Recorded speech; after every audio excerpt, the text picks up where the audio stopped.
Hello दोस्तों, स्वागत है आप सभी का सर्वम एकेडमी पर। तो जैसा कि हम लोगों ने सीरीज को स्टार्ट किया था और इस सीरीज में हम लोग रेलवे और एसएससी के एग्जाम्स में जो भी क्वेश्चंस आए थे उनकी वन लाइनर फॉर्म यहाँ पर कर रहे थे।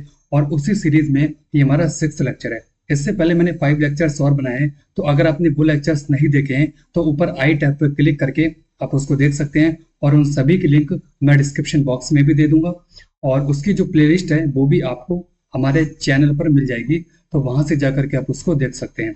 तो जो कंप्लीट जीएस की हम लोगों ने सीरीज स्टार्ट की थी उसमें आज हमारा हिस्ट्री का 6th लेक्चर होगा।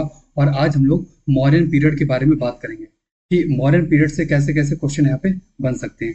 तो चलिए बिना देरी के अपनी क्लास को यहाँ पर शुरू करेंगे। और अभी तक आपने हमारा यूट्यूब चैनल सब्सक्राइब नहीं किया है तो उसको सब्सक्राइब कर लें और बेल आइकन पर प्रेस कर दें, ताकि आने वाले वीडियोस के नोटिफिकेशंस आप तक पहुंचते रहें। ठीक है, इसके अलावा और दूसरी सोशल साइट्स भी हमारी दे रखी हैं, तो इनसे आप हमसे जुड़ सकते हैं। और इस क्लास की जो बाइलिंगुअल पीडीएफ होगी वो भी आपको हमारे टेलीग्राम चैनल पर मिल जाएगी, तो उसको आप लोग ज्वाइन कर सकते हैं और इस वीडियो को की जो पीडीएफ होगी वो आप लोग यहाँ पर डाउनलोड कर लें। तो चलिए शुरू करते हैं आज की क्लास को। और आज हम लोग मॉडर्न पीरियड और पोस्ट मॉडर्न पीरियड से बनने वाले फैक्ट के बारे में बात करेंगे। तो चलिए शुरू करते हैं। और अगर वीडियो अच्छी लगे तो एक बार सेशन को लाइक शेयर और सब्सक्राइब जरूर करें। तो चलिए शुरू करते हैं। और आज हम लोग इसमें बात करेंगे मॉडर्न पीरियड और पोस्ट मॉडर्न पीरियड, यानी कि मौर्य साम्राज्य और मौर्योत्तर काल के बारे में बात करेंगे। तो सबसे पहले किसके बारे में बात करेंगे? मौर्यन एम्पायर के बारे में, मौर्य साम्राज्य के बारे में। तो पहले फैक्ट के बारे में बात करते हैं। पहला फैक्ट है कि the founder of the Mauryan empire, यानी कि मौर्य साम्राज्य के संस्थापक कौन है? ठीक है, उनका नाम क्या है? चंद्रगुप्त मौर्य। ठीक है, और कब इसकी फाउंडेशन हुई थी? तो 322 बीसी, यानी कि 322 ईसा पूर्व में इस एम्पायर की फाउंडेशन हुई थी। ठीक है, अगला हमारा क्या है कि the capital of the Mauryan kingdom, यानी कि मौर्य साम्राज्य की राजधानी क्या थी, यानी कि इसकी सेंट्रल पावर कहाँ पर थी, इसकी कैपिटल क्या थी? तो इसकी कैपिटल हमारी पाटलिपुत्र देखने को मिलती है, जो कि प्रेजेंट की बात करें तो ये हमारा पटना में पड़ती है, जो कि प्रेजेंट बिहार में। अगला हमारा क्या है? अगला है कि Chandragupta Maurya overthrew the Nanda dynasty with the help of, यानी कि चंद्रगुप्त मौर्य ने किसकी सहायता से नंद वंश को उखाड़ फेंका। यानी कि इससे पहले जब हमने मगध पढ़ा था, ठीक है, तो मगध पे कई सारी डायनेस्टी ने रूल किया था, तो उसकी जो लास्ट डायनेस्टी थी कौन सी? नंद डायनेस्टी। और उसके जो लास्ट रूलर थे वो कौन थे? धनानंद। कौन थे? धनानंद। तो धनानंद को हराकर चंद्रगुप्त मौर्य ने मौर्य एम्पायर की फाउंडेशन की है। लेकिन हेल्प किसकी ली? तो किसकी हेल्प ली थी? विष्णुगुप्त, चाणक्य या कौटिल्य, इनको 3 नाम से जानते हैं। और इनके टीचर थे किसके? चंद्रगुप्त मौर्य के। तो इन्हीं की हेल्प से धनानंद को बिल्कुल सत्ता से उखाड़ के फेंक दिया और नए एम्पायर की फाउंडेशन की, जिसको हम लोग मौर्यन एम्पायर के नाम से जानते हैं। अगला हमारा क्या है कि the first 3 rulers of the Mauryan empire, यानी कि मौर्य साम्राज्य के प्रथम 3 शासक। यानी कि वैसे तो बहुत सारे रूलर्स हैं, लेकिन कुछ इंपॉर्टेंट रूलर्स ही हमको पढ़ने हैं, यहीं से क्वेश्चन सबसे ज्यादा आते हैं। तो सबसे पहले रूलर कौन थे? जो इसके फाउंडर होंगे, कौन? चंद्रगुप्त मौर्य। उसके बाद इनके बेटे कौन? बिंदुसार, ये सेकंड रूलर है। और इनके बेटे थर्ड, कौन? अशोक। तो ये इसके थर्ड रूलर हैं। तो ये 3 बहुत इंपॉर्टेंट है। ठीक है, अगला क्या हमारा कि Chandragupta Maurya was referred to as Vrishal या फिर Vrishala in the text of, यानी कि चंद्रगुप्त मौर्य को किस पाठ में वृषला कहा गया है? ठीक है, तो मुद्रा राक्षस में कहा गया है। ये किसने लिखी है? ये विशाख दत्त ने लिखी है। तो विशाख दत्त की ये बुक है मुद्रा राक्षस। इसमें ही मौर्यंस को क्या बोला गया है, या चंद्रगुप्त मौर्य को क्या बोला गया है? वृषला बोला गया है।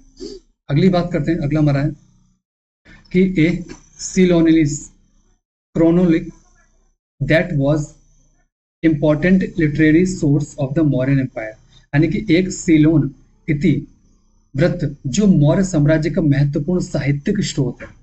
यानी कि मौर्य एम्पायर की जानकारी वैसे तो हमें बहुत सारी बुक से मिलती है, जैसे कि मुद्रा राक्षस हो गई, कौटिल्य की अर्थशास्त्र हो गई। ठीक है, इसके अलावा एक बहुत ही महत्वपूर्ण बुक है जो कि सीलोन की इतिवृत्त, यानी कि जो सीलोन, जिसको हम लोग प्रेजेंट में श्रीलंका के नाम से जानते हैं। ठीक है, तो इसमें ये बुक्स कंपाइल की गई थी और ये हमें मॉडर्न पीरियड के बारे में बताती हैं। तो उस बुक का नाम क्या है? उस बुक का नाम है महावंश। ठीक है, इसके साथ हम लोग एक बुक और देखते हैं, वो है हमारे दीपवंश। कौन सी है? दीपवंश। तो एक हो गई दीपवंश, एक हो गई महावंश। ये दोनों ही श्रीलंका वाले एरिया में कंपाइल की गई थी और दोनों ही हमें मॉडर्न पीरियड के बारे में बताती हैं। अगला हमारा क्या है? अगला है Sandrocottus was identified as Chandragupta Maurya by, यानी कि सेंट्रोपोड की पहचान चंद्रगुप्त मौर्य के रूप में किसके द्वारा की गई है, तो विलियम जोन्स के द्वारा की गई। कई बार ये क्वेश्चन ऐसे बन जाता है, बहुत इंपॉर्टेंट है। ठीक है, अगला हमारा क्या है, अगला है details of the administrative and military organisation was given in, यानी कि प्रशासनिक और सैन्य संगठन का विवरण दिया गया है। यानी कि चंद्रगुप्त मौर्य के जो टाइम पीरियड है उसमें उनके टीचर जो चाणक्य थे, उन्होंने अपनी बहुत ही जो फेमस बुक लिखी है उसका नाम है अर्थशास्त्र, और इसी बुक में हमें एडमिनिस्ट्रेशन और मिलिट्री ऑर्गेनाइजेशन के बारे में बहुत सारी इंफॉर्मेशन देखने को मिलती है। इसके अलावा हमें इस बुक में एक बहुत ही फेमस थ्योरी भी देखने को मिलती है जिसको हम लोग सप्तांग सिद्धांत के नाम से जानते हैं। तो सप्तांग सिद्धांत यानी किसी भी राज्य को, किसी भी स्टेट, किसी भी एम्पायर को चलाने के लिए वो 7 कौन से अंग हैं, ठीक है, वो पूरी डिस्क्रिप्शन हमें अर्थशास्त्र में देखने को मिलती है जो कि कौटिल्य ने लिखी है। ठीक है, अगला हमारा क्या है, अगला है first Indian thinker who spoke of food for work programs to counteract the effects of famines, यानी कि प्रथम भारतीय विचारक जिन्होंने अकाल के प्रभावों का प्रतिकार करने के लिए कार्य के बदले भोजन कार्यक्रमों की बात की थी। किसने की थी, तो कौटिल्य ने की थी। इनको विष्णुगुप्त और चाणक्य के नाम से भी जानते हैं और इन्हीं की बुक है ये अर्थशास्त्र। अगला हमारा क्या है कि the number of tirthas mentioned in Kautilya Arthashastra, यानी कि कौटिल्य की अर्थशास्त्र जो बुक है उसमें कितने तीर्थों की संख्या बताई गई है। ठीक है, तो टोटल हमें 18 यानी कि 18 तीर्थ यहाँ पर देखने को मिलते हैं। ठीक है, जो हेल्प करेंगे एडमिनिस्ट्रेशन को चलाने में। अगला हमारा क्या है, अगला है Seleucus Nicator first fight against which Mauryan ruler in the Seleucid Mauryan war. तो इस पीरियड में हमें एक बहुत ही फेमस वॉर देखने को मिलता है जिसको हम लोग सेल्यूसिड मौर्यन वॉर के नाम से जानते हैं। कब हुआ था, ये 305 से 330 बीसी तक हमें इसका टाइम पीरियड देखने को मिलता है। तो एक तरफ तो सेल्यूकस निकेटर फर्स्ट है, दूसरी तरफ कौन है, तो दूसरी तरफ चंद्रगुप्त मौर्य है। ठीक है, तो दूसरी तरफ चंद्रगुप्त मौर्य है, और ये जो बहुत ही फेमस है कौन सा, ये बैटल। ठीक है, इससे भी कई सारे क्वेश्चन बनते हैं, वो हम लोग अगले फैक्ट में बात करेंगे। अगला हमारा क्या है कि Chandragupta Maurya blessed Seleucus Nicator with the gift of, Chandragupta Maurya ने सेल्यूकस निकेटर को उपहार के रूप में क्या दिया, यानी कि जब ये वॉर हुआ था तो इस वॉर में विन कौन हुआ, यानी कि इस वॉर में जीता कौन, तो इसमें चंद्रगुप्त मौर्य की जीत हुई, और चंद्रगुप्त मौर्य की जीत हुई तो इसके बदले एक संधि देखने को मिलती है, और संधि में कई सारी शर्तें भी हमें देखने को मिलती है, और इस शर्त में हमें देखने को मिलता है कि चंद्रगुप्त मौर्य ने 500 वॉर एलिफेंट्स किसको दिए, सेल्यूकस निकेटर को दिए थे यहाँ पर।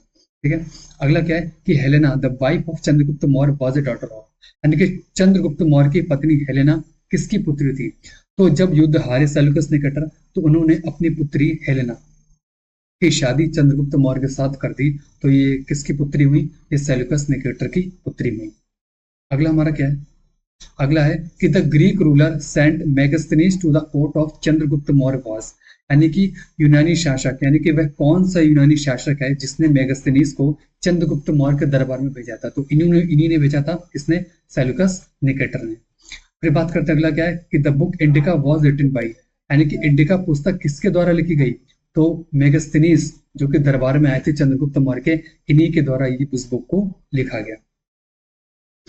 ठीक है, और ये बुक हमें मॉडर्न पीरियड के बारे में बहुत ही इंफॉर्मेशन देती है। ठीक है, इसकी सोसाइटी के बारे में हमको बताती है। अगला क्या है कि 7 classes of Indian society are mentioned in Megasthenes book, यानी कि मेगास्थनीज की पुस्तक में भारतीय समाज के 7 वर्गों का उल्लेख मिलता है। यानी इस बुक में मेगास्थनीज ने इंडियन सोसाइटी को 7 पार्ट्स में डिवाइड किया है, तो इस बुक का नाम क्या है, इंडिका, इसी बुक में बताया है। ठीक है, अगला क्या है कि Megasthenes mentioned 64 gates and 570 towers in city of, यानी कि मेगास्थनीज ने किस शहर में, ठीक है यहाँ पे क्या होगा किस, तो किस शहर में 64 जो फाटकों और 570 टावरों का उल्लेख किया है, तो पाटलिपुत्र में ही देखने को मिलती है हमें ये फैसिलिटीज, जिसमें 64 गेट्स बताए हैं और 570 टावर्स बताए हैं। ठीक है, पाटलिपुत्र कौन, जो इसकी कैपिटल है मौर्यन की, ये मौर्य का कैपिटल। ठीक है, अगला क्या है कि according to Megasthenes Mauryan army या फिर Mauryan rulers army consist of, अब इनकी आर्मी के बारे में, यानी कि मौर्यंस की आर्मी के बारे में बहुत सारी इंफॉर्मेशन मेगास्थनीज की इंडिका से हमको मिलती है। ठीक है, उसमें अगर बात करें तो जो मौर्य शासक की जो सेना में कौन कौन शामिल है, ठीक है, तो उसमें हमें 6 लाख इन्फेंट्री, यानी कि 6 लाख हमें पैदल सेना देखने को मिलती है, और इसके अलावा मेगास्थनीज के अनुसार कितने हाथी थे इसमें, तो 9000 एलिफेंट हमें देखने को मिलते हैं इनकी सेना में।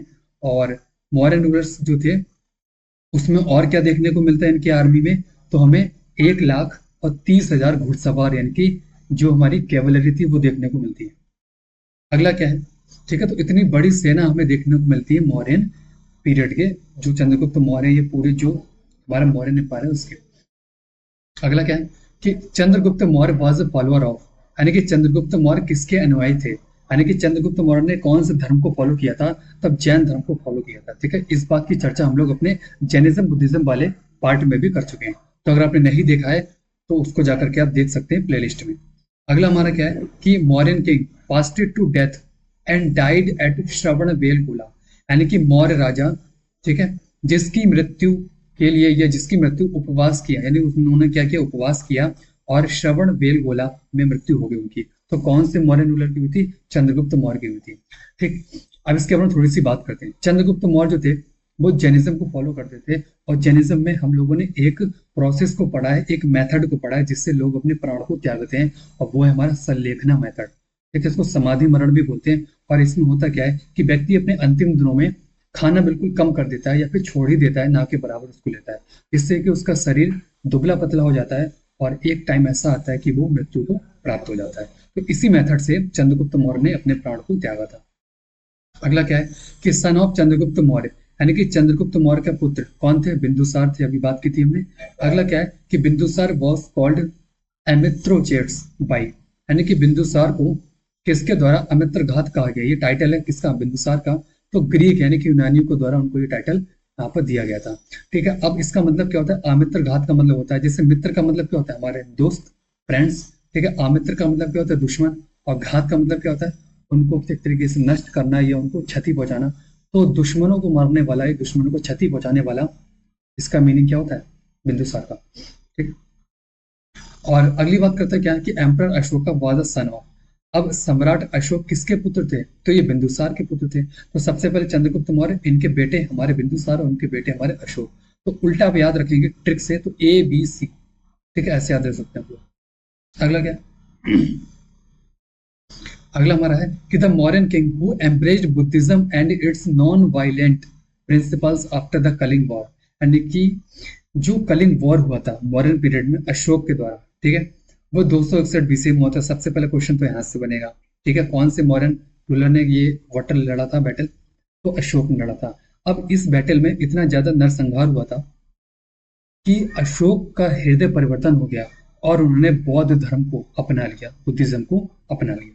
ठीक है, और बुद्धिज्म के बढ़ावा के लिए बहुत सारे कार्य भी किए हैं, उसको जो फैक्ट बनेंगे वो आगे हम लोग बात करेंगे।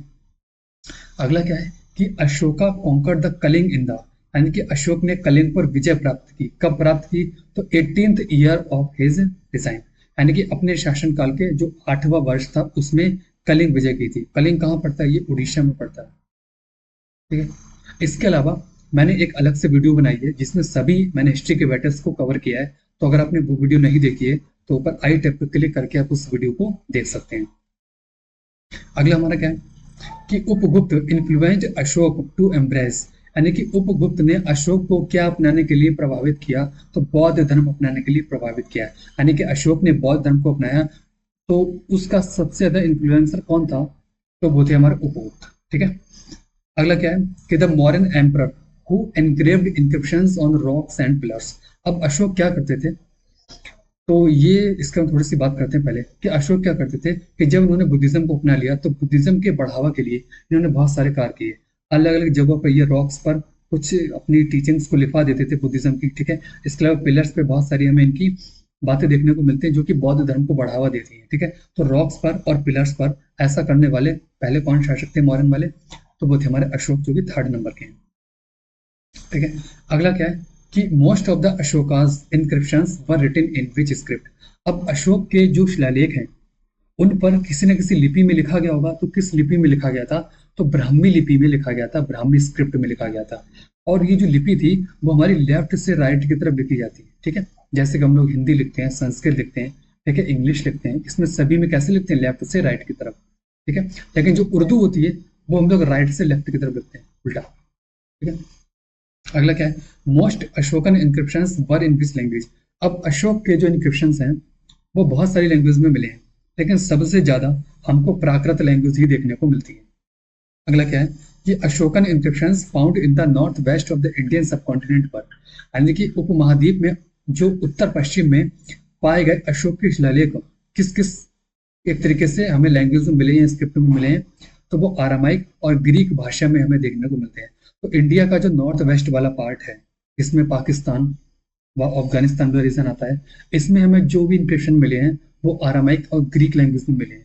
लेकिन जो इंडिया के अंदर मिले हैं, जैसे बिहार वाले रीजन में या फिर यूपी वाले रीजन में या फिर साउथ में, वो हमें ज्यादातर प्राकृत लैंग्वेज में देखने को मिलते हैं। अगला क्या है कि first scholar to decipher the Ashokan edict was. अब अशोक के शिलालेख जो थे उन पर लिखी गई लिपि को सबसे पहले किसने पढ़ा था, तो एक व्यक्ति का नाम आता है जेम्स प्रिंसेप। इन्होंने 1837 में इस लिपि को डिकोड किया, यानी कि इसको पढ़ लिया। तो यहाँ से कई बार क्वेश्चन बन जाता है, बहुत इंपॉर्टेंट है।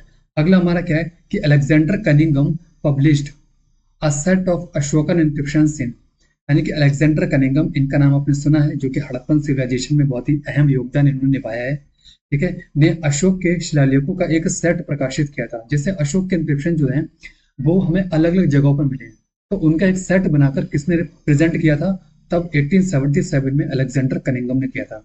अब बात करते हैं कि number of major rock edicts of Ashoka, यानी कि अशोक के दीर्घ शिलालेखों की संख्या कितनी थी, तो टोटल 14 हमें संख्या देखने को मिलती है। 14 हमें मेजर रॉक एडिक्ट्स देखने को मिलते हैं। इसके अलावा माइनर रॉक एडिक्ट भी देखने को मिलते हैं, पिलर एडिक्ट भी देखने को मिलते हैं, और केव इंक्रिप्शंस भी देखने को मिलती हैं। अगला क्या है कि Ashoka's triumph of Kalinga is mentioned in. अब अशोक ने जो कलिंग की विजय की थी, इसका उल्लेख हमें किस में मिलता है, किस बात से पता लगा है कि अशोक ने कलिंग पर विजय की है। तो जो 14 हमने देखे ना मेजर रॉक एडिक्ट, इसमें से जो 13th नंबर का रॉक एडिक्ट है, उसमें हमें इस बात का डिस्क्रिप्शन देखने को मिलता है कि अशोक ने कलिंग पर विजय प्राप्त की थी। अगला हमारा क्या है, अगला है to solve the social problems Ashok appointed, यानी कि सामाजिक समस्याओं के समाधान के लिए अशोक ने नियुक्त किया। किसको नियुक्त किया था, तो धम्म ये महामत्ता को नियुक्त किया था। एक्चुअल में धम्म महामत्ता एक तरीके से वो लोग थे जो कि एक तरीके से बुद्धिज्म को बढ़ावा देंगे या फिर बुद्धिज्म की टीचिंग्स को बढ़ाएंगे। इसके अलावा अशोक का मानना ये था कि सिर्फ बुद्धिज्म को ही नहीं, बल्कि अशोक जो थे वो हर धर्म को एक तरीके से बराबर ही समझते थे। तो ऐसे ही लोगों को अपॉइंट किया जो लगभग हर धर्म को बराबर तरीके से एक तरीके से स्प्रेड करेंगे। लेकिन सबसे ज्यादा इम्पैक्ट बुद्धिज्म का इन पर पड़ा है, तो बुद्धिज्म का हमें ज्यादा देखने को मिलता है। अगला क्या है कि Ashok has mentioned his visit to Bodh Gaya, Bodhi tree and धम्म यात्रा इन, यानी कि अशोक ने बोध गया की यात्रा की थी, ठीक है। धम्म यात्रा की अपनी यात्रा का उल्लेख किसमें किया है, तो बोध गया, ठीक है। ये कहाँ पड़ता है, ये बिहार में पड़ता है, आपको पता है, ठीक है, जहां पर गौतम बुद्ध को ज्ञान की प्राप्ति हुई थी, ठीक है। तो उस जगह पर जब वे गए थे, इस बात का उल्लेख हमें किसमें मिलता है, तो मेजर रॉक एडिक्ट जो 8th नंबर का जो है उसमें हमें देखने को मिलता है। जो 14 थे, तो 14 में 13 में हमें कलिंग वॉर के बारे में देखने को मिलता है, और 8th नंबर के हमें ये देखने को मिलता है कि बोध गया गए थे अशोक। अगला क्या है कि Ashoka sent his son Mahendra and daughter Sanghamitra to spread the principle of dhamma to, यानी कि अशोक ने अपने पुत्र महेंद्र और पुत्री संमित्रा को धम्म के सिद्धांत का प्रचार या प्रसार करने के लिए भेजा था। कहाँ भेजा था, तो सिलोन भेजा था, ठीक है। आप सिलोन कहाँ पड़ता है, प्रेजेंट की बात करेंगे तो इसको हम लोग श्रीलंका के नाम से जानते हैं, ठीक है। तो जो अभी हमने पीछे बुक्स की बात की थी, कौन कौन सी, एक दीपवंश और एक महावंश, उन्हीं के बारे में हमें डिस्क्रिप्शन देखने को मिलता है कि अशोक ने अपने पुत्र और पुत्री को श्रीलंका भेजा था बौद्ध धर्म का प्रचार प्रसार करने के लिए। अगला क्या है कि द टाइटल्स देव नाम पिया और प्रियदर्शी वर अडॉप्टेड बाई, ठीक है, यानी कि देव नाम पिया और प्रियदर्शी उपाधियों को किसके द्वारा अपनाया गया था, तो दोनों ही टाइटल जो है ना ये हमें अशोक के देखने को मिलते हैं।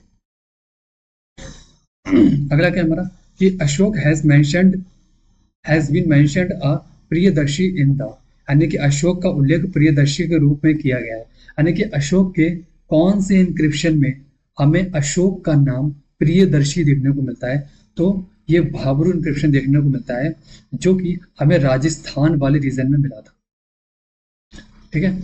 अगला क्या है कि the modern pillar capital line capital, जिसको हम लोग जानते हैं फाउंडेड एट, ठीक।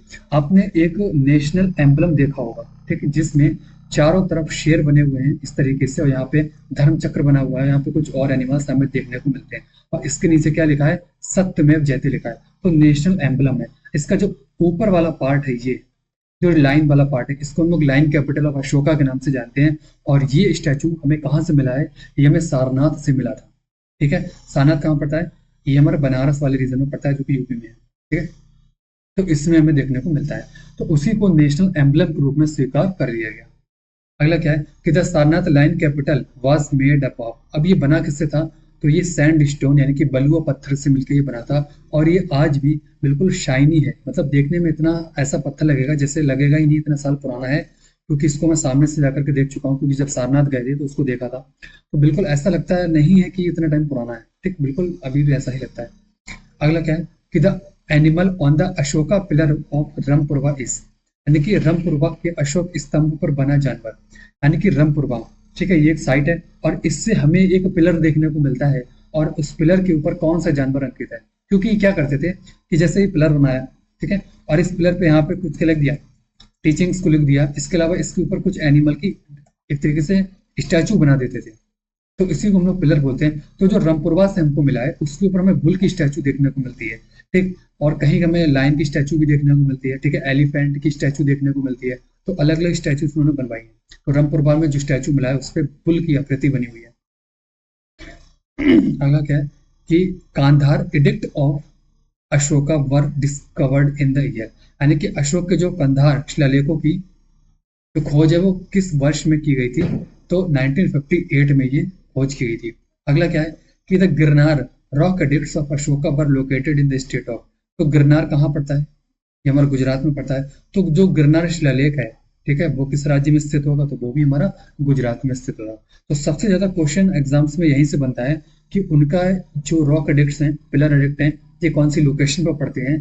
ठीक है, यहाँ से कई सारे क्वेश्चन बनते हैं। अगला क्या है कि मास्की, अब एक और आ गया, Maski in the Raichur district of Karnataka. Maski कहाँ पड़ता है, ये कर्नाटक में पड़ता है, रायचूर डिस्ट्रिक्ट में। ये एक माइनर रॉक एडिक्ट है किसका, अशोक का, और इसकी डिस्कवरी सी बिडॉन ने की है। कब की थी, तो 1915 में की है। ठीक है, ये क्वेश्चन यहाँ से बन जाता है। अगला कई सारे क्वेश्चंस वही हैं जो रेलवे, एसएससी और दूसरे एग्जाम्स में आए हुए हैं। तो बहुत ही इंपॉर्टेंट ये सीरीज है, मतलब होने वाले जो एसएससी और रेलवे के एग्जाम होंगे उसके लिए सबसे ज्यादा यूजफुल रहेगी। अगला क्या हमारा कि the first Mahabodhi temple at बोध गया बिहार वाज बिल्ट बाई, यानी कि बोध गया बिहार में पहला महाबोधि मंदिर किसके द्वारा बनवाया गया था, तो ये अशोक के द्वारा बनवाया गया था। अगला क्या है कि the great stupa of Sanchi was built during the resign of, यानी कि सांची का जो महान स्तूप है ये किसके शासनकाल के दौरान बनवाया गया था, सांची। ठीक है, ये एक साइट पड़ती है कहाँ, ये हमारे मध्य प्रदेश में एक साइट पड़ती है। तो उस पर हमें एक स्तूप देखने को मिलता है। स्तूप क्या है, स्तूप इस तरीके की संरचना है, इसके बारे में बात कर चुके हैं बुद्धिज्म वाले पार्ट में, तो नहीं देखा है तो उसको आप लोग देख सकते हैं, वहां मैंने बिल्कुल डिटेल में इसको एक्सप्लेन किया है। ठीक है, तो इस तरीके से संरचना देखने को मिलते हैं। यहाँ पे आपको कई सारी पाथ देखने को मिलते हैं, यहाँ पे रेलिंग्स देखने को मिलते हैं, यहाँ पे तोरण देखने को मिलते हैं। तो इस तरीके की संरचना हमें देखने को मिलती है जिसको हम लोग स्तूप बोलते हैं सांची में। और किसके शासनकाल में बनवाया गया था, तो ये अशोक के शासनकाल में बनवाया गया था। अगला क्या है कि the provincial capital under the rule of Ashoka, यानी कि अशोक के शासन के अधीन प्रांतीय राजधानी क्या थी, तो मेन कैपिटल तो क्या है, पाटलिपुत्र है, जहाँ पे सेंट्रल पावर है। लेकिन जो प्रांतीय राजधानी है, क्योंकि एक किंगडम जो होगा उसका एक सेंट्रल पावर होगी और कई सारे पार्ट्स में डिवाइडेड होगी, जिसको हम लोग प्रोविंस बोलते हैं। ठीक है, तो उसमें से जो प्रोविंशियल जो कैपिटल है वो कौन सी है, वो हमारी तक्षशिला और उज्जैन, दो हमें इंपॉर्टेंट देखने को मिलती है। अगला हमारा क्या है कि the capital of north west province under Ashoka was, यानी कि अशोक के अधीन उत्तर पश्चिम प्रांत की राजधानी क्या थी, तो उत्तर पश्चिम यानी कि जो नॉर्थ वेस्ट वाला पार्ट इंडिया का। ठीक है, इसकी कैपिटल में तक्षशिला देखने को मिलती है, और तक्षशिला कहाँ पड़ता है, ये हमारा पाकिस्तान वाले रीजन में पड़ता है। अगला क्या है कि the modern ruler Ashoka died in which year, अब सबसे महान शासक जिनको हम लोग अशोका द ग्रेट के नाम से जानते हैं, इनकी मृत्यु कब होती है, तो 232 बीसी में, यानी कि 232 ईसा पूर्व में इनकी मृत्यु हो जाती है। तो अशोक ने अपने जीवन में कई सारे काम किए, सबसे ज्यादा बुद्धिज्म को बढ़ावा देने के लिए काम किया है। ठीक है, बहुत सारे इनके सबसे ज्यादा इंक्रिप्शन जो है वो हमें अशोक के देखने को मिलते हैं। बहुत सारे आर्कियोलॉजिकल सोर्स हमें अशोक के देखने को मिलते हैं, मॉडर्न पीरियड के देखने को मिलते हैं, और सबसे बड़ा एम्पायर अब तक का हमारा मौर्यन एम्पायर ही है। ठीक है, अगला क्या है कि the number of major political centres were there in the Mauryan empire.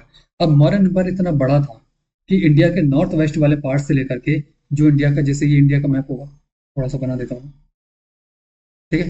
तो इंडिया का जो नॉर्थ वेस्ट वाला पार्ट है, यहाँ से लेकर के जो इंडिया का ईस्टर्न पार्ट है जिसमें बांग्लादेश भी शामिल है, इसके अलावा जो यहाँ पर कावेरी रिवर देखने को मिलेगी साउथ में, तो इतने बड़े एम्पायर में हमें पूरा मौर्यन एम्पायर मिलता है देखने को, इतने बड़े एरिया में। तो इस पूरे को कंट्रोल करना थोड़ा सा मुश्किल टास्क है, ठीक है। तो इसको कई सारे पार्ट्स में डिवाइड किया गया। तो कितने मेजर पॉलिटिकल सेंटर्स बनाए गए हैं, या इसको कितने पार्ट्स में डिवाइड किया है, तो टोटल 5 पार्ट्स में इसको डिवाइड किया है। कौन कौन से? एक तो पाटलिपुत्र जो कि हमारी सेंट्रल पावर है, मेन कैपिटल पाटलिपुत्र बिहार में है। इसके अलावा तक्षशिला, उज्जैन, तोशले और स्वर्णगिरी, ये 4 और देखने को मिलते हैं। टोटल 5 पार्ट्स मिलते हैं, ठीक है। अभी कैपिटल कहाँ कहाँ पड़ती है इसके बारे में बात करते हैं कि the capital of province of northern India of the Maurya empire was, यानी कि मौर्य साम्राज्य के जो उत्तरी भारत प्रांत की राजधानी क्या थी, तो वो हमारी कौन सी थी? वो हमारी तक्षशिला थी। जो उत्तरी बोल दीजिए या फिर नॉर्थ वेस्ट वाला बोल दीजिए, दोनों हमें एक ही मेजर देखने को मिलता है। अगला क्या हमारा, ठीक है। और वहीं बात करें इस प्रोविंस की, जो ईस्टर्न कैपिटल थी, यानी कि जो पूर्वी जो राजधानी थी, पूर्वी भारत प्रांत की राजधानी, वो हमारी कहाँ थी? वो थी हमारी तोशली। वहीं बात करें जो सदर्न कैपिटल है, वो कहाँ देखने को मिलती है? वो हमें स्वर्णगिरी देखने को मिलती है, ठीक है। और जो वेस्टर्न वाली थी वो हमारी उज्जैन में देखने को मिलती है, और सेंट्रल वाली कहाँ थी? ये हमारी पाटलिपुत्र में थी। तो ये 5 कैपिटल्स देखने को मिलती हैं।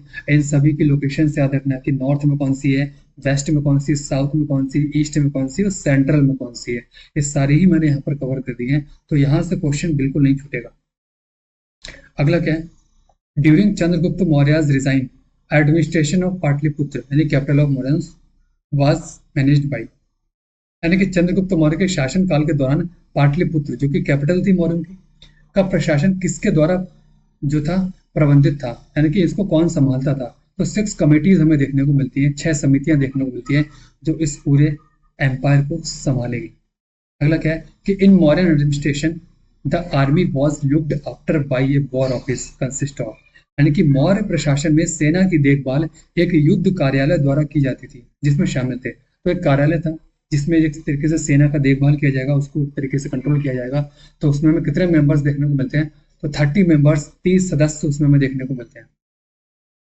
अगला क्या है कि under Mauryan administration the Sita Adhyaksha was the officer in the charge of, यानी कि मॉडर्न प्रशासन में हमें कई सारे अध्यक्ष देखने को मिलते हैं। तो उसमें से जो सीता अध्यक्ष है, ठीक है, ये किसको संभालता था? तो ये कृषि मामलों को संभालता था, यानी कि एग्रीकल्चर से रिलेटेड जो भी मैटर्स थे वो कौन देखता था? सीता अध्यक्ष देखता था। ये क्वेश्चन आया हुआ है, बहुत इंपॉर्टेंट है। अगला क्या है? The commanding officer of the cavalry in the Mauryan administration, यानी कि मौर्य प्रशासन में घुड़सवार सेना का जो कमांडर था या उसका जो हेड था या उसको जो कंट्रोल करता था, कैसे भी बोल लीजिए आप, तो वो कौन था? वो था हमारा अश्वाध्यक्ष, ठीक है। अगला क्या है कि in modern empire the revenue department chief boss, अब जो राजस्व विभाग का जो हेड था उसको क्या बोलते थे? उसको हम लोग समाहर्ता बोलते थे, ठीक है। अगला क्या है? इसी मॉडर्न एडमिनिस्ट्रेशन में जो सिटी एडमिनिस्ट्रेशन का जो इंचार्ज था उसको क्या बोलते थे? उसको हम लोग बोलते थे यहाँ पे नागल वियो अलग, ठीक है। तो ये नागल वियो अलग उसको बोलते थे। अगला क्या है हमारा? अब इसी मॉडर्न एडमिनिस्ट्रेशन में जो वुमेन्स वेलफेयर, यानी कि जो प्रशासन महिला कल्याण के प्रभारी रहेगा, मतलब जो उसको कंट्रोल करेगा, महिला के सशक्तिकरण या फिर उसके कल्याण के लिए जो भी कार्य किए जाएंगे, उसका हेड कौन होगा? उसको क्या बोलेंगे? उसको हम लोग बोलते हैं इति, और जो हमारा झाखा महामत्ता, ठीक है। तो इति झाखा महामत्ता इसको हम लोग बोलते हैं। अगला क्या है कि the Mauryan administration in charge of spread of dhamma, यानी कि धम्म का प्रचार प्रसार करने के लिए जो हेड होगा या जो प्रशासन होगा उसको हम लोग क्या बोलेंगे? उसको हम लोग धम्म महामत्ता बोलेंगे, ऐसे कि हम लोग ऊपर पढ़ चुके हैं अभी इसके बारे में, ठीक है।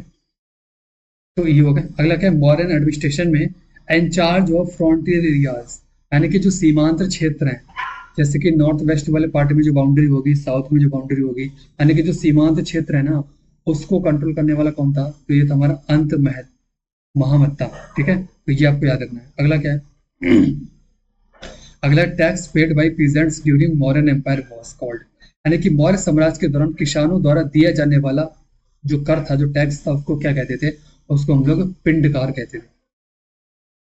अगला क्या है कि the tax levied on pilgrims was, यानी कि तीर्थ यात्रियों पर लगाया गया कर, उसका नाम क्या था? उसका था यात्रा वेतन, ठीक है। अगला क्या है कि the fraction of sales price collected as tax under the Mauryans was, यानी कि मौर्य के तहत कर के रूप में एकत्र किए गए बिक्री मूल्य का अंश था। तो बिक्री मूल्य का अंश क्या था? ये था हमारा 10th पार्ट, यानी कि फर्स्ट 10th। ठीक है, ये एक तरीके का टैक्स था कि अगर 10 अगर आपकी उपज है, ठीक है, इतनी आपकी धरती है, तो उस पर जो उसका जो 1 पार्ट होगा अनाज का, वो आपको रूलर को देना पड़ेगा, जो उस टाइम पर रूल कर रहा होगा। अगला क्या है? ये हमारा कंटक शोधन, a type of court was prevalent, यानी कि जो कंटक शोधन एक प्रकार का दरबार चलता था, किसमें प्रचलित था? तो ये हमारे मौर्यन एम्पायर में, यानी कि मौर्यन पीरियड में हमारा प्रचलित था। ठीक है, इसमें हम लोग ज्यादा फैक्ट को एक्सप्लेन इसलिए नहीं कर रहे हैं क्योंकि वीडियो लंबी हो जाएगी, और ये फैक्ट ही आपको याद रखने हैं क्योंकि लास्ट टाइम पर यही आपकी हेल्प करेंगे, डिस्क्रिप्शन इतना हेल्प नहीं करेगा, इसलिए मैं ज्यादा इनके बारे में एक्सप्लेन नहीं कर रहा हूँ। ठीक है, इनको एक्सप्लेन हम लोग अपने जो आगे हम लोग क्लासेस अपनी स्टार्ट करेंगे, इसमें हम लोग जीएस के कोर्स को करेंगे, उसमें बिल्कुल डिटेल से इनके बारे में बात करेंगे।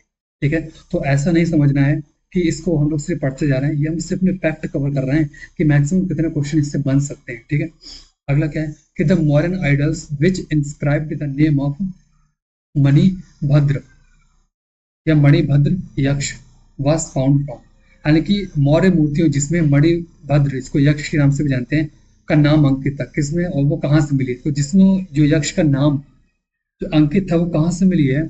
तो वह हमें परखम से मिली है, जो कि उत्तर प्रदेश में साइट पड़ती है। ठीक है, अगला हमारा क्या है कि silver coins are mentioned as, ये था हमारा क्या? रुपया रूप। तो ये जो सिल्वर कॉइन है, जो कि हमारी चांदी का सिक्का है, ठीक है, इस बात का डिस्क्रिप्शन, इसका नाम रुपया रूप किस में देखने को मिलता है? तो ये हमारा कौटिल्य के अर्थशास्त्र में देखने को मिलता है। ठीक है, ये जो कि कौटिल्य ने लिखी, अपनी बात कर चुके हम लोग ऊपर। अगला क्या है कि the Sudarshan lake in Gujarat was built during the design of, ठीक है, तो गुजरात में जो सुदर्शन झील है, इसका निर्माण किसके शासन काल के दौरान कराया गया था? तो मौर्यंस के शासन काल के दौरान ये कराया गया था। ठीक है, और इस लेक का कई बार रिनंसिएशन, यानी कि दोबारा से इसको मरम्मत भी कराई गई थी कई सारे रूलर्स के द्वारा, इस बात का डिस्क्रिप्शन भी हमें देखने को मिलता है। अगला क्या है कि नेम्स यूज्ड फॉर इंडियन सब कॉन्टिनेंट बाई एंशियंट ट्रेवलर्स, यानी कि प्राचीन यात्रियों द्वारा भारतीय उपमहाद्वीप के लिए उपयोग किया जाने वाला नाम, यानी कि जो फॉरेन ट्रेवलर्स थे वो इंडिया को किस नाम से जाने थे? उसको स्वर्ण भूमि के नाम से जानते थे। ठीक है, स्वर्ण भूमि, यानी कि इसको लोग, और हम लोग और किस नाम से जानते हैं? हम लोग अपने भारत को, प्यारे भारत को हम लोग सोने की चिड़िया के नाम से भी जानते हैं, लेकिन इसका इतना बुरा शोषण हुआ कि सोने की चिड़िया इसका नाम ही लुप्त हो गया। ठीक है, तो एंशियंट टाइम में जो ट्रेवलर्स थे वो स्वर्ण भूमि के नाम से हमारे इंडिया को जानते थे, और जानना भी चाहिए क्योंकि इतनी सारी वैरायटी आपको इंडिया में ही मिलेगी। During the design of the Mauryans historical grand trunk road was called, grand trunk यानी कि इसको हम जीटी रोड बोलते हैं। ठीक है, तो मौर्यन के शासन काल के दौरान ऐतिहासिक जो ग्रांड ट्रंक रोड को क्या कहा जाता था? इसको हम लोग उत्तर पथ के नाम से जानते हैं, इसको हम लोग उत्तर पथ के नाम से यहाँ पर जानते, तो ये बोला जाता था। ठीक है, अगला हमारा यहाँ पर क्या है? अगला है कि the oldest surviving rock cut caves in India, यानी कि भारत में सबसे पुरानी जो रॉक कट गुफाएं हैं, ठीक है, ये कहाँ देखने को मिलते हैं? रॉक कट मतलब कि पत्थरों को काट कर बनाई गई गुफाएं, तो ये हमें बाराबर और जो नागार्जुनी केव्स हैं ये देखने को मिलते हैं। ये कहाँ पड़ती है? ये हमारे बिहार वाले रीजन में पड़ती है। ठीक है, और ये केव्स हमें मौर्यन पीरियड के बारे में बताती है, कई सारे अशोक के इंस्क्रिप्शन हमें इसमें देखने को मिलते हैं। अगला हमारा क्या है? अगला है हमारा cave architecture of prehistoric times in Sishupalgarh is in the state of, यानी कि शिशुपालगढ़ में प्रागैतिहासिक काल की गुफा वास्तुकला किस राज्य में? तो ये हमें देखने को मिलती है उड़ीसा वाले रीजन में, जो प्रेजेंट में उड़ीसा में हम लोग यहाँ पर देखते हैं। अगला हमारा क्या है? अगला है कि the Mauryan ruler Brihadratha was killed by, यानी कि मौर्य जो साम्राज्य था उसका जो अंतिम शासक बृहद्रथ था, उसकी हत्या किसके द्वारा की गई या वो किसके द्वारा मारा गया था? तो पुष्यमित्र शुंग के द्वारा मारा गया था। और इसके बाद ही मौर्यन एम्पायर का यहाँ पर एंड होता है, और मौर्यन एम्पायर जो कि अब तक सबसे बड़ा एम्पायर था, कई सारे पार्ट्स में टूट जाता है। ठीक है, और अलग अलग पार्ट्स को जो डायनेस्टी मिलती है वो अलग अलग उस एरिया को कवर कर लेती है, ये हमें देखने को यहाँ पर मिलता है। तो हम लोगों ने मॉडर्न पीरियड से बनने वाले सभी फैक्ट यहाँ पर कवर कर लिए हैं। ठीक है, उसके बाद अब लोग हम बात करेंगे पोस्ट मॉडर्न पीरियड के बारे में, यानी कि मौर्योत्तर काल के बारे में। तो मॉडर्न पीरियड के डिसइंटीग्रेशन के बाद कई सारी हमें डायनेस्टीज देखने को मिलती हैं, जो कि इंडिया के नॉर्थ वेस्ट वाले पार्ट, सेंट्रल पार्ट और साउथ वाले पार्ट में यहाँ पर कवर करेंगे उसका एरिया। ठीक है, तो उसी के बारे में हम लोग फैक्ट करते हैं। तो सबसे पहले बात करेंगे, पहला फैक्ट हमारा क्या है कि द फाउंडर ऑफ सुंग डायनेस्टी, यानी कि शुंग वंश के संस्थापक कौन थे, तो पुष्यमित्र। इनका पूरा नाम क्या है, पुष्यमित्र शुंग है, जिन्होंने अभी ऊपर बात की थी हमने बृहद्रथ जो कि लास्ट मौर्यन रूलर थे उनको मारकर एक अलग डायनेस्टी की फाउंडेशन की थी, जो कि बिहार वाले रीजन में ही थी, पाटलिपुत्र वाले एरिया में। ठीक है, तो उसी को हम लोग शुंग डायनेस्टी के नाम से जानते हैं, और इसके फाउंडर कौन है, पुष्यमित्र। ठीक है, अगला क्या है कि the stupa of Bharhut is a fine example of, यानी कि भरहुत का स्तूप, ठीक है, इसका एक अच्छा उदाहरण क्या है, तो शुंग आर्किटेक्चर, यानी कि शुंग टाइम पीरियड में भी हमें कई सारे स्तूप देखने को मिलते हैं। उसमें कि बहुत फेमस स्तूप है जिसको हम लोग भरहुत स्तूप के नाम से जानते हैं, और ये स्तूप कहाँ पड़ता है, ये हमारा मध्य प्रदेश वाले रीजन में पड़ता है। ठीक है, अगला क्या है कि द किंग हु पैटर्नाइज्ड पतंजलि, यानी कि पतंजलि को संरक्षण देने वाला शासक या फिर राजा वो कौन था, यानी किसके दरबार में या किसने संरक्षण दिया था पतंजलि को, तो पुष्यमित्र शुंग ने ही संरक्षण यहाँ पर दिया था। ठीक है, पतंजलि इनकी बहुत ही फेमस बुक है जिसको हम लोग महाभाष्य के नाम से जानते हैं। अगला क्या है, Yoga Sutra and Mahabhashya during the Shunga period was composed by, आ गया क्वेश्चन कि शुंग काल के दौरान योग सूत्र और महाभाष्य की रचना किसके द्वारा की गई थी, तो इन्हीं पतंजलि के द्वारा की गई थी। कोई भी फैक्ट आपको यहाँ से छूटेगा नहीं, मैं इसलिए ज्यादा एक्सप्लेन नहीं करता हूँ क्योंकि आगे फैक्ट आपको वो मिल जाते हैं इसलिए। ठीक है, अगला हमारा क्या है कि the last king of Shunga dynasty was, यानी कि शुंग वंश का अंतिम राजा कौन था, तो देवभूति था। ठीक है, ये आपको याद रखना है, ये एग्जाम में आया क्वेश्चन बहुत इंपॉर्टेंट है। अगला क्या है कि last Shunga ruler was assassinated by his minister named, यानी कि अंतिम शुंग शासक की हत्या उसके मंत्री ने की थी जिसका नाम था, यानी कि एक मंत्री हत्या करेगा, ज्यादातर ये देखने को मिल रहा है क्योंकि उन्हीं के अंडर में रहने वाले लोग या उन्हीं के मंत्री मेन राजा की हत्या करेगा और अपनी अलग डायनेस्टी यहाँ पे फाउंडेशन कर देगा। तो कौन था मंत्री जिसने शुंग की हत्या की थी, पुष्यमित्र, तो वसुदेव थे। ठीक है, अगला क्या है, फाउंडर ऑफ कणव डायनेस्टी, तो कणव वंश के संस्थापक कौन है, तो यही है वासुदेव। तो शुंग को मारा, पुष्यमित्र शुंग को हत्या की उसकी, और अपने आप ही क्या बन गए, अलग डायनेस्टी के फाउंडर बन गए और कणव डायनेस्टी की यहाँ पर फाउंडेशन कर दी। अगला क्या है कि कणव इज कॉल्ड एज शुंग भृतास, यानी कि कणवों को शुंग भृत्य कहा जाता है या भृत्य कहा जाता है या भृत्य कहा जाता है, तो किस टेक्स्ट में कहा जाता है, तो पुराणों में ये बात हमें देखने को मिलती है। अगला क्या है कि Satavahana was a powerful dynasty in the region of, ठीक है, अब एक और डायनेस्टी निकल के आती है, कौन सी, सातवाहन एम्पायर बोलते हैं इसको, सातवाहन डायनेस्टी बोलते हैं। ठीक है, सातवाहन किस क्षेत्र में एक शक्तिशाली राजा था या राजवंश था।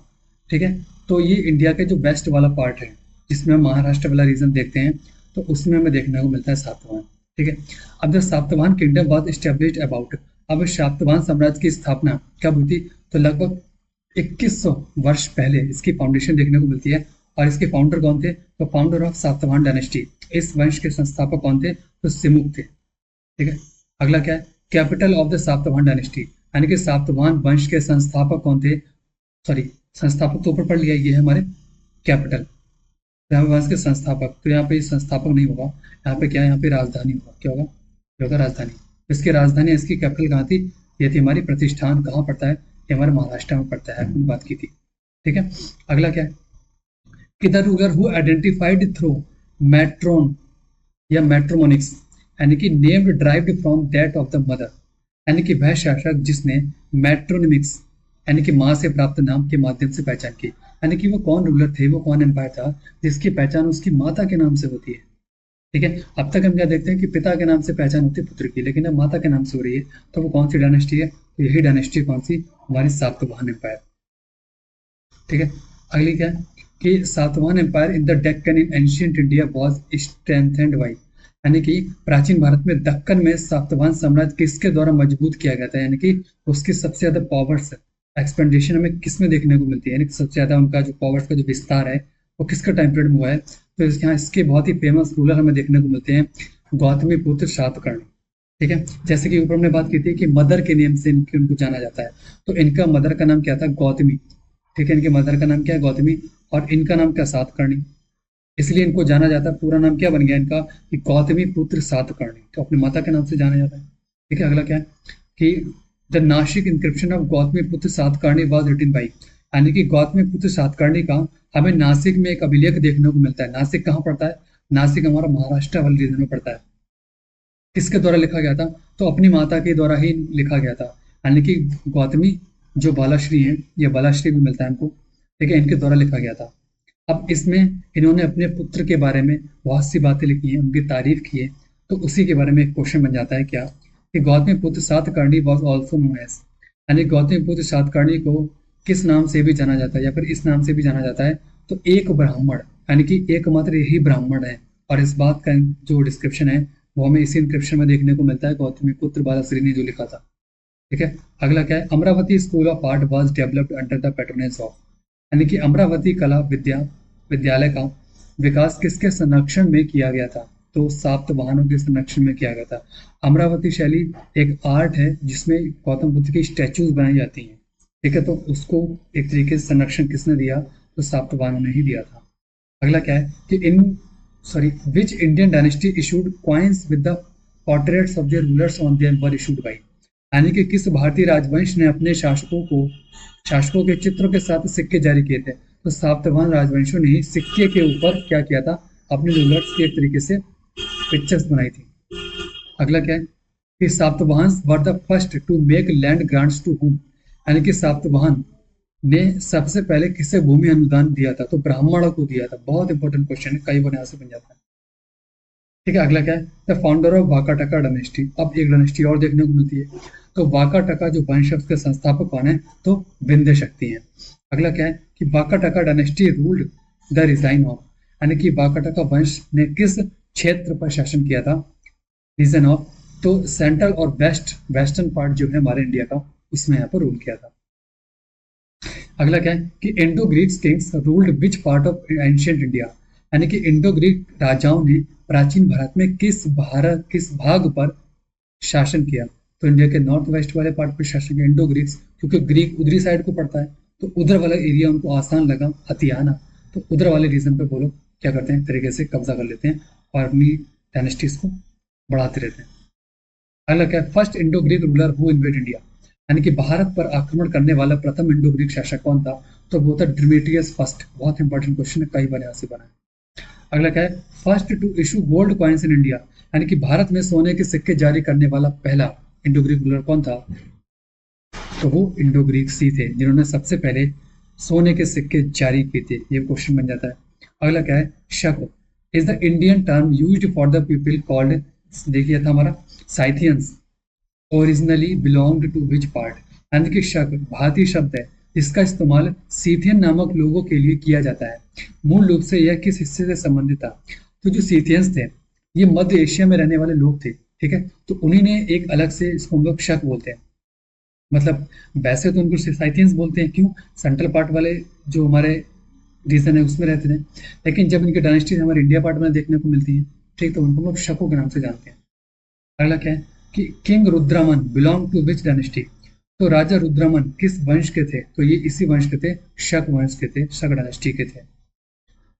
अगला हमारा क्या है, Sudarshan lake an artificial reservoir was repaired bye, अभी उन्होंने बात की थी सुदर्शन लेक के बारे में, इसको मॉडर्न पीरियड के टाइम पे बनाया गया था, और इसकी जो रिपेयरिंग है वो किसके द्वारा की गई है, तो वो रुद्रमन के द्वारा की गई, इन्हीं के द्वारा। ठीक है, अगला क्या है, founder of Indo Parthian kingdom in western Pakistan, यानी कि पश्चिमी पाकिस्तान में इंडो पार्थियन साम्राज्य के संस्थापक कौन थे, तो ये थे हमारे गोंडो फिरिस। ठीक है, गोंडो फर्नेस बोलते हैं इनको, फर्नीस बोलते हैं, फर्नीस बोलते हैं, ठीक है, तो ये फाउंडर थे। अगला क्या है, कुषाण एम्पायर, बहुत इंपॉर्टेंट है, इससे सबसे ज्यादा क्वेश्चन देखने को मिलते हैं। Kushan empire is in India was founded by, यानी कि भारत में कुषाण साम्राज्य की स्थापना किसके द्वारा की गई थी, तो ये थी कुजुल कडफिसेस के द्वारा इसकी फाउंडेशन की गई थी। अगला क्या है, एज पर ये था हमारा Rabatak inscription the third ruler of the Kushan dynasty, यानी कि रवातक शिलालेख के अनुसार कुषाण वंश का तीसरा शासक कौन था, तो ये थे हमारे बिम कडफिसेस। अगला क्या है, the first ruler to issue gold coins on large scale in India, यानी कि भारत में बड़े पैमाने पर सोने के सिक्के जारी करने वाला पहला शासक कौन थे, तो ये थे हमारे विम कडफिसेस। ठीक है, अगला क्या हमारा, अगला है कनिष्क, वशिष्ठ, वसुदेव और हविष्क वर द रूलर्स ऑफ, तो कनिष्क है, वशिष्ठ है, वसुदेव और हविष्क है, ये किस वंश से संबंधित है, तो हमारे कुषाण वंश से संबंधित है, कुषाण डायनेस्टी से। अगला क्या है कि the Kushan rulers adopted the title of Devaputra, Devaputra मतलब god of, sorry son of god, यानी कि ईश्वर का पुत्र, इंस्पायर्ड बाय हूम, यानी कि कुषाण शासकों ने किससे प्रेरित होकर देवपुत्र, जिसको ईश्वर का पुत्र भी बोलते हैं, की उपाधि धारण की थी, तो चीनी शासकों के द्वारा प्रभावित होकर थी। अगला क्या है कि the second capital of the Kushan during their empire, यानी कि अपने साम्राज्य के दौरान कुषाणों की दूसरी राजधानी क्या थी, तो वो थी हमारी मथुरा। ये इंपॉर्टेंट है, क्वेश्चन कई बार आया हुआ है। अगला क्या है, statue of Kushan rulers have been found near the which city, यानी कि कुषाण शासकों की मूर्ति किस शहर के पास मिली है, तो ये मथुरा, जो कि उत्तर, क्योंकि उनकी कैपिटल सेकंड देखने को मिलती है, तो इसी रीजन सबसे इन्हीं से रिलेट करेगा ये रीजन, तो उत्तर प्रदेश में, जो कि मथुरा वाले रीजन में मिली है। अगला क्या है कि कनिष्क वॉज नोन एज, यानी कनिष्क को किस नाम से जाना जाता है, तो कनिष्क को हम लोग सेकंड अशोक के नाम से जानते हैं। क्यों जानते हैं, क्योंकि अशोक ने बौद्ध धर्म को फॉलो किया था और कई सारे कार्य किए थे बुद्धिज्म से, या बुद्धिज्म को बढ़ावा देने के लिए। सेम काम कनिष्क ने किया, ये भी बौद्ध धर्म को फॉलो करते थे और इन्होंने भी कई सारे काम किए हैं। ठीक है, जैसे कि बौद्ध संगति का एक तरीके से हेड, यानी कि शासनकाल में हुई थी, एक तो अशोक के शासनकाल में हुई है, कनिष्क के शासनकाल में हुई है, लास्ट जो चौथी बौद्ध संगति है वो, जो कि कुंडलवल कश्मीर में हुई है। ठीक है, तो ये सारी चीजें कनिष्क के द्वारा कराई गई थी, तो इनको सेकंड अशोक हम लोग बोलते थे। अगला क्या है कि ये हमारे अश्वघोष हु कंपोज्ड बुद्ध चरित्र live in the court of, अब बुद्ध चरित्र की रचना करने वाले अश्वघोष किसके दरबार में रहते थे, तो कनिष्क के दरबार में रहते थे। अगला क्या है, विच dynasty control the silk route during the post Mauryan period, यानी कि मौर्य काल के बाद किस राजवंश ने सिल्क रूट को नियंत्रित किया था, तो कुषाणों ने सिल्क रूट को नियंत्रित किया था। और जितने भी फॉरेन ट्रेवलर्स आएंगे ज्यादातर, तो इसी रूट से हमें देखने को मिलते हैं कि इंडिया में एंटर करते हैं। अगला क्या है कि हु स्टार्टेड शक संवत, शक संवत यानी कि ये एक टाइम है, ठीक है, जो कि एक तरीके से कैलेंडर में लोग बोल सकते हैं, कई सारे कैलेंडर हमें देखने को मिलते हैं। ठीक है, तो जो 78 एडी में स्टार्ट हुआ था, किसके द्वारा किया गया था, तो कनिष्क के द्वारा किया गया था। और इंडिया का जो नेशनल कैलेंडर है वो किस पर बेस्ड है, वो इसी पर बेस्ड है, हमारा शक युग या फिर शक संवत पर वो बेस्ड है, जो जिसकी स्टार्टिंग 78 एडी में हुई थी। ठीक है, अगला क्या है, the scholars during the Kanishka period, अब कनिष्क के दरबार में कई सारे हमें ग्रेट स्कॉलर्स देखने को मिलते हैं, तो उससे क्वेश्चन बन जाता है। तो सारे स्कॉलर्स मैंने यहाँ पर कवर कर दिए, जैसे चरक हैं, सुशस्त्र हैं, ठीक है, अश्वघोष हैं, नागार्जुन है, वसुमित्र हैं, तो ये मेजर हमें देखने को मिलते हैं। अगला क्या है कि father of surgery in India, यानी कि भारत में सर्जरी के जनक कौन है, तो ये सुशस्त्र हैं।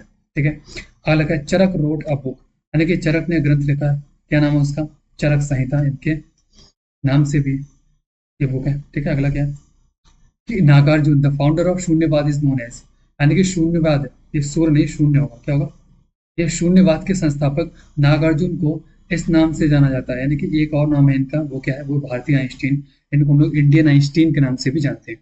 अगला क्या है, who patronized Gandhara and Mathura schools of art, तो तीन स्कूल ऑफ आर्ट हमने देखी है, एक गांधार, एक मथुरा और एक अमरावती, जो ऊपर पड़ी है। तो अमरावती ये बुक शाक्तवाहनों ने क्या दिया था, उसको संरक्षण दिया था, लेकिन बची हुई दोनों गांधार और मथुरा वाली, ये कुषाणों ने दिया है संरक्षण। अगला क्या है कि the two major internal land route in the post Mauryan period were, यानी कि मौर्य काल के बाद दो प्रमुख आंतरिक भूमि मार्ग हमें देखने को मिलते हैं। कौन कौन से थे, एक थे हमारे उत्तरापथ, एक था हमारा दक्षिणापथ, तो दो मेजर रूट्स हमें देखने को मिलते हैं मॉडर्न पीरियड के बाद। तो आज के लिए इतना ही। आज हम लोगों ने मॉडर्न पीरियड और पोस्ट मॉडर्न पीरियड से बनने वाले सभी क्वेश्चंस यहाँ पर कवर कर लिए हैं। ठीक है, और अगर वीडियो अच्छी लगी हो तो एक बार चैनल को लाइक, शेयर और सब्सक्राइब कर दें। और इसकी अगर आपको पीडीएफ चाहिए तो आप हमारे टेलीग्राम से जुड़ सकते हैं, वहाँ आपको इसकी पीडीएफ मिल जाएगी। इसके अलावा और बहुत सारा आपको फ्री कंटेंट भी मिल जाएगा स्टडी से रिलेटेड, और बाकी जो हमारी क्लासेस हो चुकी है ना, उसका भी पीडीएफ आपको मिल जाएगा हमारे टेलीग्राम पर। ठीक है, इसके अलावा मैंने यहाँ पर कुछ सोशल लिंक्स और क्यूआर्स लगाए हैं, तो इनको आप स्कैन करके या डायरेक्ट क्लिक करके आप इसको हमसे जुड़ सकते हैं, हमारे पेज पर पहुंच सकते हैं, और इनकी लिंक आपको ऐसे ही मिल जाएंगी। ठीक है, इस पीडीएफ में। बाकी अगर जो वीडियो है वो अच्छी लग रही हो तो इसको अपने स्टडी ग्रुप्स में शेयर जरूर करते रहें। ठीक है, बाकी मिलते हैं इसके अगले पार्ट में। Thank you.